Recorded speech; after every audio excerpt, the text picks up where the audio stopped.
you asked about the light bulb. Here was the main light bulb. This one day I was actually in my room at one of my older houses I used to live at. And I was contemplating on ways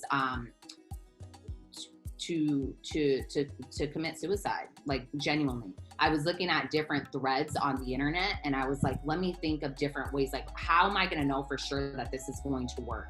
I was looking at different Reddit threads and whatnot. I came across this thread that mentioned astral projection. And I was like, what? Like, I can leave my body while I'm here on this planet? And that was the best thing that ever happened to me in a while, because I was in so much mental pain in that space and that time that I was like, I'm not willing to deal with this anymore. And then here I'm looking for a way to get out of this world. And then it takes me to what I love now. And the astral projection part literally took over everything in my entire life. During that time, I was like, oh my God, like I can reach different types of astral realms without having to die. And and then I started to like slowly be like, I don't really want to die. And then I just never really thought about it anymore. It kind of just disappeared. And that took me on my journey of astral projection, lucid dreaming, the subconscious mind. And I just went down this rabbit hole. Wow. You said so many interesting things right there. I'm gonna start from the end of what you said and I'm gonna work my way back because you inspired me right at the beginning as well. But notice how, and it is so beautiful, how you just described your astral projection journey and no longer even thinking about wanting to take your life. Whenever we're doing things like astral projection or lucid dreaming or anything where like this requires being connected with who we truly are. Like this requires being connected with all that is, with the God self. Like this is a requirement to do this. Like you have to be able to be in tune with that. And so when we're in tune with who we truly are, we're not thinking about the physical pain. We're not thinking about wanting to leave our bodies. That's a different frequency. That's a different energy. So I find that very fascinating how Hannah just mentioned that there at the end.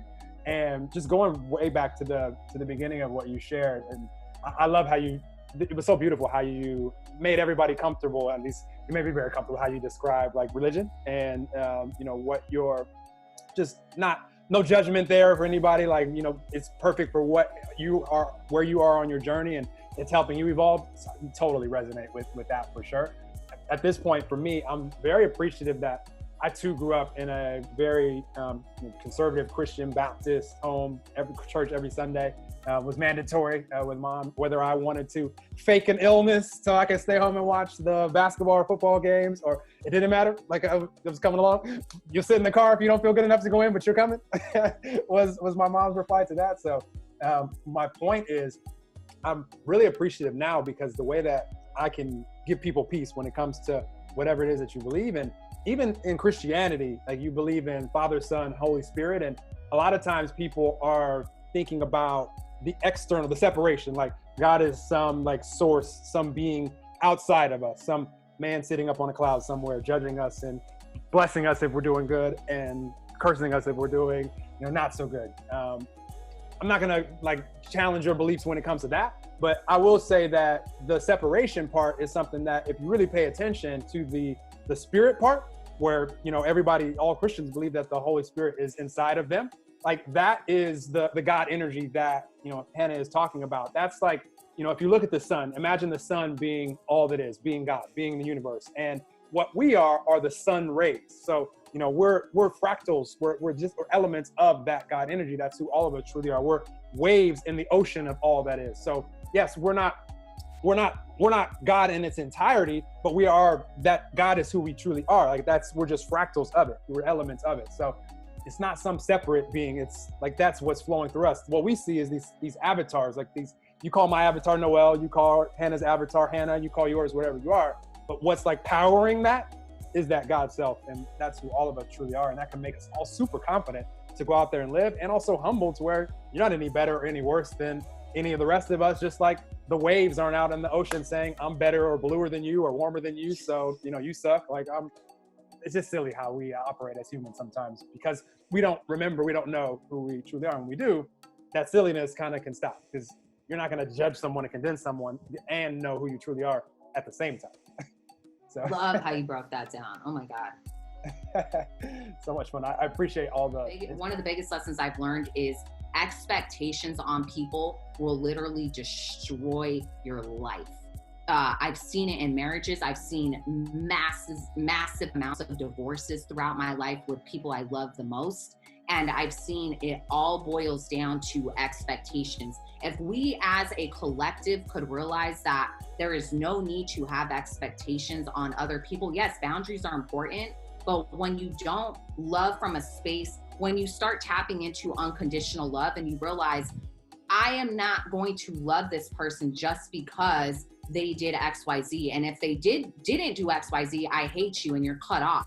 You start to come from a space of, I am unconditional love. Like, I love myself through it all. Whether something happens and I'm like, I don't look attractive today, or whether I wake up and I'm like, I'm not in my best self today, I love myself through it all.